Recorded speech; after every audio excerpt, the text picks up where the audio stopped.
Hi, I'm Reb Myron. I'm a minister through Pathways of Light, and I've been a Course in Miracles student for 40 years. I've been going through the lessons every year for a while now, asking Jesus for clarity and then writing from that clarity. It's been very interesting to see how some things stay the same and some things change. So that's what I'm going to share with you today. And we're in the review section. We're looking at lesson 205. As with all the review lessons, it begins with, I am not a body, I am free, for I am still as God created me. I want the peace of God. The peace of God is everything I want. The peace of God is my one goal, the aim of all my living here, the end I seek, my purpose and my function in my life while I abide where I'm not at home. I am not a body, I am free, for I am still as God created me. This is certainly my favorite lesson. It's my favorite lesson because it's when I chose to take this lesson seriously, when I literally chose the peace of God as everything I want, my one goal, the aim of all my living here, the end I seek, my purpose and my function and my life while I'm still here in the illusory world, then things began to change for me. There's something really special about having one goal. It seems like when you have one goal, then everything gets easier. Well, I'll talk about it a little bit. This is a lesson that I keep taped to my computer where I spend most of my time. It's been my only goal for a number of years now. Every choice I make, every decision I'm aware of making has to pass that test. Is it going to take me closer to my goal of the peace of God? If not, then I'm not interested. It's not relevant to my goal of the peace of God, so I let it go. I asked Holy Spirit what he would have me choose instead.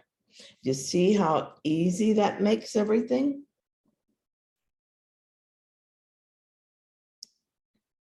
So if I'm upset with someone, if I'm angry, then I look at that anger with the Holy Spirit. Is that anger bringing me closer to the peace of God? Then I don't want it. I don't have any use for it. If I'm afraid of something, does that fear bring me closer to the peace of God? No, well, then I'm not interested in that. It's not relevant. It doesn't bring me to my one goal. The ultimate lesson is that I am not a body, that I am still as God created me, and nothing can change that. But to get to that understanding requires certain steps. And this is a process that I used. First, I had to accept that the problem, no matter what form it took, began in my mind as a thought. I had to be willing to accept that it was never caused by anything outside my mind, not by a situation, not by another person, not by my own body. Nothing outside my mind causes my problems. Then I had to realize that I could change my mind and embrace a different thought, a thought more in alignment with the truth. It's funny. then I used to think that if a thought was in my mind, then it was my thought and it had to be true. And of course, I discovered that almost none of my thoughts were true. But I can change my mind. And I think of that now as, I used to think of it as, I'll change my mind and have a different thought, which does occur. But what's actually happening is I'm changing the mind with which I think. I'm deciding not to think with the ego mind and to think with my holy mind and the Holy Spirit in my mind. It's another one is very helpful to notice the belief behind the thoughts, grievances, and events. For instance, if I'm angry because I felt like I got cheated, then the belief behind that is I believe in lack and loss. Maybe I believe that I'm a victim. Maybe I believe that I can be unfairly treated. Clearly, I'm looking outside my mind for a cause. If I'm afraid, it's because I feel vulnerable. I feel like I'm not safe. I had to remember that I cannot heal myself. That is, I cannot use the ego thinking mind to heal. I learned to look with the Holy Spirit at the situation or the person and allow him to heal me and show me another way to see.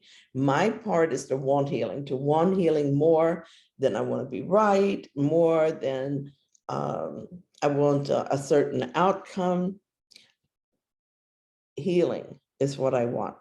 That's my job. Look at the situation with the Holy Spirit and allow him to heal me. Show me another way to see it. And I had to practice these steps over and over to instruct my mind that it was now going to use this method of problem solving rather than the old method of projecting guilt onto others.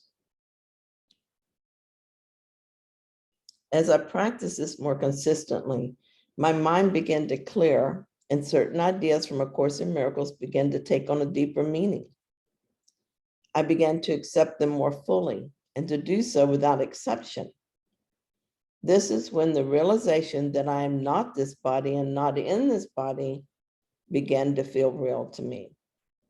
It is also when I began to accept, truly accept, that the script is written and that there is the Holy Spirit's corrected script that I can experience rather than the ego script that I was reviewing for so long. All I have to do is keep choosing God over ego. Each decision I make determines the story of Myron that I watch. The story of Myron as seen from the perspective of the ego, or the story of Myron as seen from the perspective of the Holy Spirit. Now that this is known and understood by me, it is just a matter of paying attention so that the script veers off into the guilt and fear stories. I know to ask for correction of my thoughts. In this way, the dream becomes a happier one. Then I know that I'm living my purpose, undoing the ego through forgiveness, or at least the part that I was given to do.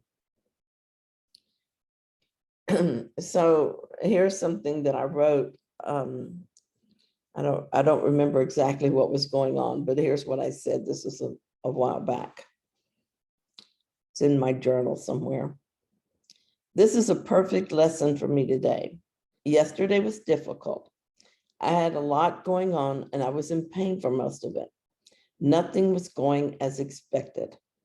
I did go to spirit with each thought that was disturbing my peace, and that's good, but it still felt like a lot. I let it all go last night and woke up with a renewed sense of purpose. I have some appointments I have to fit into my already tight schedule, and for a few minutes, I felt overwhelmed again. But I decided to choose a more peaceful solution. I just sat down with my calendar and worked each appointment in one at a time until it was done. Even my lesson was put on hold until this necessary job was completed. Now I was working on this lesson and laughing a bit at how appropriate it is. When I felt overwhelmed, I was not at peace, but I know my purpose, and so I chose peace. I asked Holy Spirit what needed to be done now, and I did that. I kept doing that, and I stayed at peace. In those moments when I started to feel anxious about getting the next step done, I remembered that getting things done is not my purpose. My purpose is peace. Now I'm at the end of the day, and while not everything is done, everything that must be done has been done, and I'm at peace. Yay, success. And I looked at Regina's tips for this one. What is it that what is it that your mind thinks you want? What are your dreams? Why do you want those dreams? Spend time inquiring into your dreams to find what they represent for you. Do you really want that thing or circumstance, the object of your dream, or do you actually seek the peace of God? Well, that's an interesting question. What does my mind think it wants? Right now, it thinks it wants to be free of pain. It also wants to be free of problems it doesn't know how to solve. The mind doesn't know how to ask for what it wants because it doesn't really understand what is wrong and what the solution should be. I've learned not to listen to my ego desires, nor its solutions, because doing so has only led to more problems and to suffering. The body has pain right now and a variety of problems. The Holy Spirit leads me out of this situation by helping me remember that I am not the body that has problems. As I move further from that belief, I suffer less. I've seen that this is true, and so I know this is a solution. I give Holy Spirit the belief I am a body and the desire to experience myself as a body. I give Holy Spirit the belief there's some value in experiencing a body and in claiming it as me. That's just another forgiveness process. I see that up until now, I've been looking in the wrong direction for a solution. I've been focused on the story of a suffering body. It is my mind that I need to look at, the thoughts and beliefs that I'm holding on to. The particular form the suffering takes isn't really relevant. As I was writing this, I realized that it sounds like there's something really wrong with my body, but that isn't true. There are actually just a number of little things wrong, but I'm a real baby when it comes to pain. And as I write this, I'm reminded that I'm suffering from my thoughts about what might happen. The actual pain I'm experiencing is very minor. This is so funny. I have sacrificed my peace for no reason, just thoughts in my mind. Thank you, Holy Spirit, for that reminder. It is easy to get caught up in the story and miss the lesson altogether. I almost fell for that ego distraction. Thank you so much for joining me with this lesson. And if you found it helpful, please like it. And if you haven't yet, please subscribe. And I'll be back tomorrow with another lesson.